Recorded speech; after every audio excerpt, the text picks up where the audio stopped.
Hello students, welcome to my Bengali study channel. Bengali study চ্যানেলের পক্ষ থেকে তোমাদের সকলকে স্বাগত।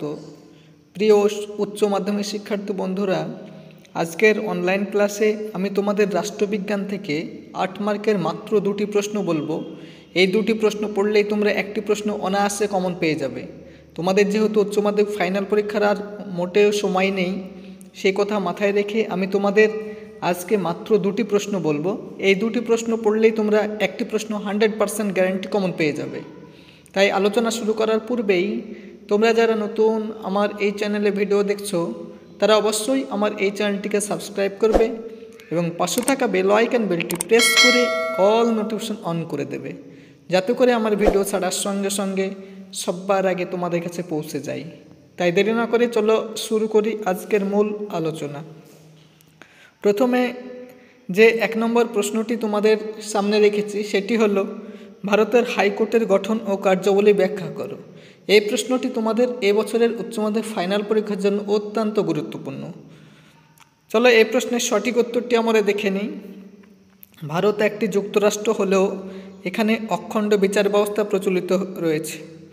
এই বিচার ব্যবস্থার শীর্ষে রয়েছে ভারতীয় সুপ্রিম কোর্ট। রাজ্যের বিচার বিভাগের শীর্ষে রয়েছে হাইকোর্ট বা মহাধর্মাধিকরণ। সংবিধানের 214 নম্বর ধারা অনুযায়ী ভারতের প্রতিটি অঙ্গরাজ্যে একটি করে হাইকোর্ট থাকবে। অবশ্য পার্লামেন্ট আইন প্রণয়ন করে 2 বা ততোধিক রাজ্যের জন্য একটি হাইকোর্ট স্থাপন করতে পারে। ধারা 231-এর 1 নম্বর ধারা, যেমন কলকাতা হাইকোর্টের এখতিয়ারের মধ্যে রয়েছে পশ্চিমবঙ্গ এবং আন্দামান ও নিকোবর দ্বীপপুঞ্জ। এবারে তোমরা পয়েন্ট করবে হাইকোর্টের গঠন। সংবিধানে বলা হয়েছে একজন প্রধান বিচারপতি এবং অন্য কয়েকজন বিচারপতি নিয়ে হাইকোর্ট গঠিত হবে। তবে অন্যান্য বিচারপতির সংখ্যা কত হবে সে বিষয়ে সংবিধানে কিছু উল্লেখ নেই। রাষ্ট্রপতি অন্যান্য বিচারপতির সংখ্যা নির্ধারণ করেন। প্রয়োজন অনুসারে রাষ্ট্রপতি হাইকোর্টে অতিরিক্ত বিচারপতি এবং অস্থায়ী বিচারপতি নিয়োগ করতে পারেন। এবারে তোমরা পয়েন্ট করবে হাইকোর্টের বিচারপতিদের যোগ্যতা। হাইকোর্টের বিচারপতি হিসেবে নিযুক্ত হতে হলে সেই ব্যক্তিকে 1 নম্বর অবশ্যই ভারতীয় নাগরিক হতে হবে। 2 নম্বর ভারতের যে কোনো বিচার বিভাগীয় পদে অন্তত 10 বছরের অভিজ্ঞতা থাকতে হবে, অথবা অন্তত 10 বছর এক বা একাধিক হাইকোর্টে ওকালতি করার অভিজ্ঞতা থাকতে হবে। ধারা 217 2 নম্বর, বিচারপতিদের নিয়োগ, বদলি এবং অপসারণ। এবার পয়েন্ট করবে তোমরা। সংবিধান অনুযায়ী ভারতের রাষ্ট্রপতি হাইকোর্টের বিচারপতিদের নিয়োগ করেন। তিনি ভারতের প্রধান বিচারপতি এবং সংশ্লিষ্ট রাজ্যের রাজ্যপালের সঙ্গে পরামর্শ করে হাইকোর্টের প্রধান বিচারপতিকে নিয়োগ করেন। অন্যান্য বিচারপতিদের নিয়োগ করার সময় তিনি ভারতের প্রধান বিচারপতি এবং সংশ্লিষ্ট রাজ্যের রাজ্যপাল ছাড়াও ওই হাইকোর্টের প্রধান বিচারপতির সঙ্গে পরামর্শ করতে পারেন। সুপ্রিম কোর্টের প্রধান বিচারপতির সঙ্গে পরামর্শক্রমে রাষ্ট্রপতি এক রাজ্যের বিচারপতিকে অন্য হাইকোর্টে বদলি করতে পারেন। হাইকোর্টের বিচারপতিদের অবসর গ্রহণের বয়স হল 62 বছর। প্রমাণিত অসদাচরণ কিংবা অসমর্থনের অভিযোগের ভিত্তিতে হাইকোর্টের বিচারপতিকে পদচ্যুত করা যায়। অপসারণ সংক্রান্ত প্রস্তাব পার্লামেন্টের উভয় কক্ষে মোট সদস্যের অধিকাংশ এবং উপস্থিত ও ভোটদানকারী সদস্যের 2/3 সমর্থনে গৃহীত হলে রাষ্ট্রপতি উক্ত বিচারপতিকে অপসারণ করতে পারেন। হাইকোর্টের ক্ষমতা ও কার্যাবলী। এবার তোমরা পয়েন্ট করবে। ভারতের সংবিধান হাইকোর্টের ক্ষমতা ও কার্যাবলী সম্পর্কে স্পষ্টভাবে কিছু বলা হয়নি সংবিধানে। শুধু বলা হয়েছে সংবিধান চালু হওয়ার আগে হাইকোর্টগুলি যে ক্ষমতা ভোগ করত এখনও সেই সব ক্ষমতায় ভোগ করবে। তবে হাইকোর্টগুলি সংবিধান এবং উপযুক্ত আইনসভা কর্তৃক প্রণীত আইনের সীমার মধ্য থেকেই কার্য সম্পাদন করে থাকে। যাই হোক, হাইকোর্টের ক্ষমতা এবং কার্যাবলী এই রকম। যেমন 1 নম্বর, মূল এলাকাভুক্ত ক্ষমতা।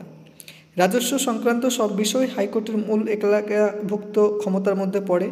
এছাড়াও কলকাতা, মুম্বাই, বোম্বে এবং চেন্নাই, মাদ্রাজ হাইকোর্টের ক্ষেত্রে দেওয়ানি মামলা মূল এলাকার মধ্যে পড়ে। এবারে তোমরা 2 নম্বর পয়েন্ট করবে আপিল এলাকাভুক্ত। ক্রেতা আদালতে দেওয়ানি, ফৌজদারি ও ভারতীয় দণ্ডবিধি প্রয়োগের ক্ষেত্রে ক্ষমতা দেওয়া হয়েছে।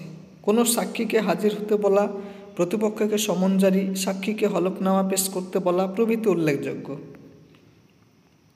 এবারে তোমরা 3 নম্বর পয়েন্ট করবে নির্দেশ, আদেশ, লেখজারি সংক্রান্ত ক্ষমতা। হাইকোর্টগুলি নিজ এলাকার নাগরিকদের মৌলিক অধিকার রক্ষার ক্ষেত্রে অত্যন্ত গুরুত্বপূর্ণ ভূমিকা পালন করে।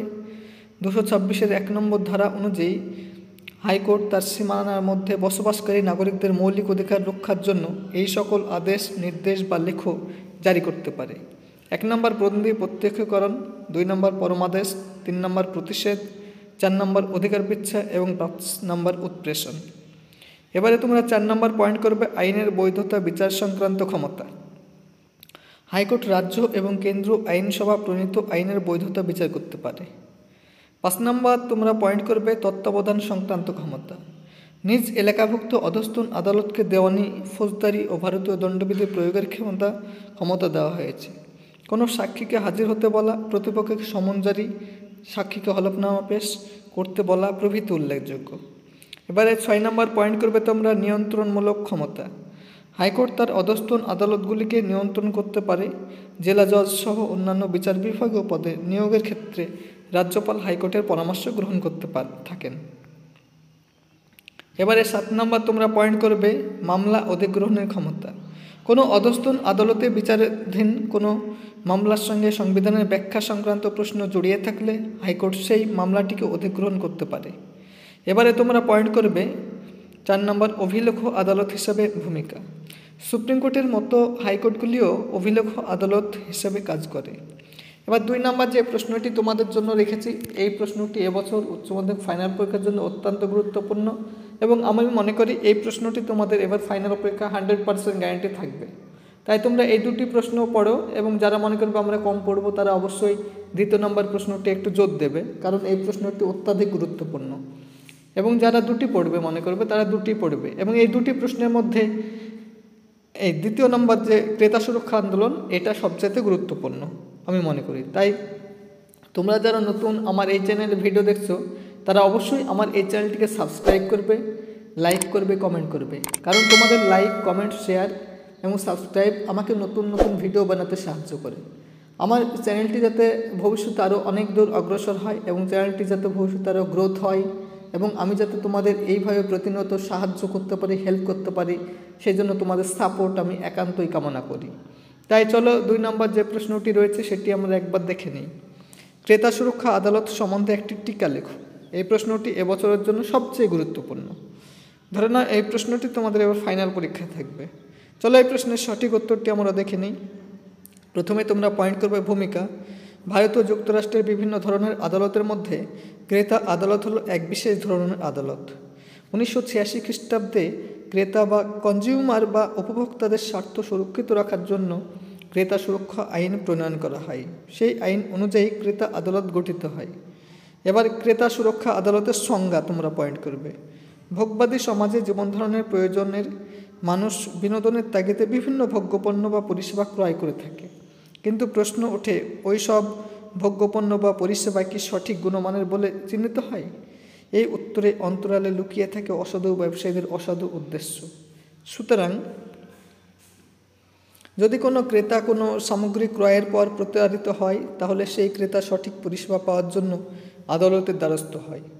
ক্রেতা যাতে সঠিক পরিষেবা পায় তার জন্য ভারত সরকার যে আদালত প্রতিষ্ঠা করেছেন তাকে ক্রেতা সুরক্ষা আদালত বা কনজিউমার কোর্ট রূপে চিহ্নিত করা হয়। এবারে তোমরা পয়েন্ট করবে ক্রেতা সুরক্ষা আদালতের গঠন। 1986 খ্রিস্টাব্দে প্রণীত ক্রেতা সুরক্ষা আইন মোতাবেক ভারতে ক্রেতা স্বার্থ রক্ষার জন্য 3টি স্তরে 3 ধরনের ক্রেতা আদালত গঠন করা হয়েছে, যথা 1 নম্বর জেলা স্তরের ক্রেতা সুরক্ষা আদালত। রাজ্য সরকার জেলা স্তরের ক্রেতাদের সুরক্ষার স্বার্থে যে সংস্থা গঠন করে তা জেলা ক্রেতা আদালত নামে পরিচিত। রাজ্য সরকার প্রয়োজন মনে করলে জেলায় একাধিক ক্রেতা আদালত গঠন করতে পারে। জেলা ক্রেতা আদালত 3 জন সদস্যকে নিয়ে গঠিত। এই সম্মানীয় সদস্যদের মধ্যে একজন হলেন জেলা জজ, তিনি হলেন জেলা ক্রেতা সুরক্ষা আদালতের সভাপতি। বাকি 2 জন সদস্য হলেন গ্র্যাজুয়েট কোনো মহিলা বা পুরুষ। প্রত্যেক সদস্যই 5 বছরের জন্য নির্বাচিত হন, অর্থাৎ সদস্যরা 65 বছর বয়স পর্যন্ত স্বপদে বহাল থাকতে পারেন। এবারে তোমরা 2 নম্বর পয়েন্ট করবে রাজ্য স্তরের ক্রেতা সুরক্ষা আদালত। 3 স্তর বিশিষ্ট ক্রেতা আদালতের মধ্যবর্তী স্তরটি হল রাজ্য স্তরের ক্রেতা সুরক্ষা আদালত। রাজ্য স্তরে গঠিত সংস্থাটির নাম হলো রাজ্য কমিশন বা স্টেট কনজিউমার রিড্রেসাল কমিশন। রাজ্য স্তরে ক্রেতা সুরক্ষা আদালত একজন সভাপতি এবং 2 জন সদস্য সহ মোট 3 জন সদস্য নিয়ে গঠিত হয়। এবারে তোমরা 3 নম্বর পয়েন্ট করবে জাতীয় স্তরে ক্রেতা সুরক্ষা আদালত। ত্রিস্তর বিশিষ্ট ক্রেতা আদালতের সর্বোচ্চ স্তরটি হলো জাতীয় স্তর। এই স্তরের আদালতের নাম হলো জাতীয় ক্রেতা বিরোধ নিষ্পত্তি কমিশন, যা জাতীয় কমিশন নামে পরিচিত। জাতীয় ক্রেতা আদালত জাতীয় স্তরে কাজ করে।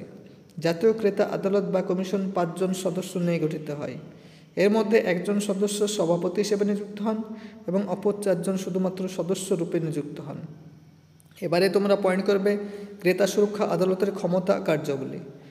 1 নম্বর, সকল প্রকার পণ্য ও পরিষেবা ক্ষেত্রে ক্রেতা আদালত কাজ করে, তবে কোনো পরিষেবা কেন্দ্রে বিজ্ঞপ্তি প্রকাশ করে এই আইনের বাইরে রাখতে পারে, অর্থাৎ ক্রেতা আদালতকে নির্দিষ্ট এলাকার মধ্যে থেকেই কাজ করতে হয়। এবারে তোমরা 2 নম্বর দিয়ে লিখবে ক্রেতা আদালতে দেওয়ানি, ফৌজদারি ও ভারতীয় দণ্ডবিধি প্রয়োগের ক্ষমতা দেওয়া হয়েছে। কোনো সাক্ষীকে হাজির হতে বলা, প্রতিপক্ষকে সমন জারি, সাক্ষীকে হলফনামা পেশ করতে বলা প্রভৃতি উল্লেখযোগ্য। ক্রেতা সুরক্ষা আইনে 25 নম্বর 27 নম্বর ধারা অনুসারে ক্রেতা আদালতের আদেশ অমান্য করলে বা আদেশ মানতে ব্যর্থ হলে আদালত অমান্যকারীর জেল ও জরিমানা দুটোই হতে পারে। এবারে উপসংহার টাইপের তোমাদের 2-3 লাইন লিখতে হবে, সেটি একবার দেখে নাও। পরিশেষে বলা যায় যে উপরোক্ত আলোচনার মাধ্যমে ক্রেতা সুরক্ষা আদালতের গঠন, উদ্দেশ্য, বৈশিষ্ট্য, ক্ষমতা ও কার্যাবলী সম্পর্কে ছাত্রছাত্রীদের যতটা সম্ভব অবগত করার চেষ্টা করা হয়। বর্তমানে ক্রেতাদের সুরক্ষার্থে এই আদালত যথেষ্ট গুরুত্বপূর্ণ ভূমিকা পালন করছে। এই যে 2টি প্রশ্ন 8 মার্কে তোমাদের সামনে আমি শেয়ার করলাম, এই 2টি প্রশ্নের মধ্যে মাত্র একটি প্রশ্ন যদি তোমরা পড়ো, দ্বিতীয় প্রশ্নটি ক্রেতা সুরক্ষা আদালত, তাহলে তোমরা একটি প্রশ্ন অনায়াসে কমন পেয়ে যাবে, 100% গ্যারান্টি। তাই এই 2টি প্রশ্ন তোমরা অত্যন্ত গুরুত্ব সহকারে পড়ো এবং দ্বিতীয় প্রশ্নটি তোমরা অত্যন্ত মনোযোগ সহকারে পড়বে, কারণ এবছর ফাইনাল পরীক্ষায় ক্রেতা সুরক্ষা আদালত থাকবেই পরীক্ষায়। এমনকি হাইকোর্টের গঠনও প্রশ্নটিও খুবই গুরুত্বপূর্ণ। তাই 2টি প্রশ্ন পড়ো, 2টির মধ্যে যারা মনে করবে একটি পড়বো তারা অবশ্যই দ্বিতীয় প্রশ্নটি পড়বে।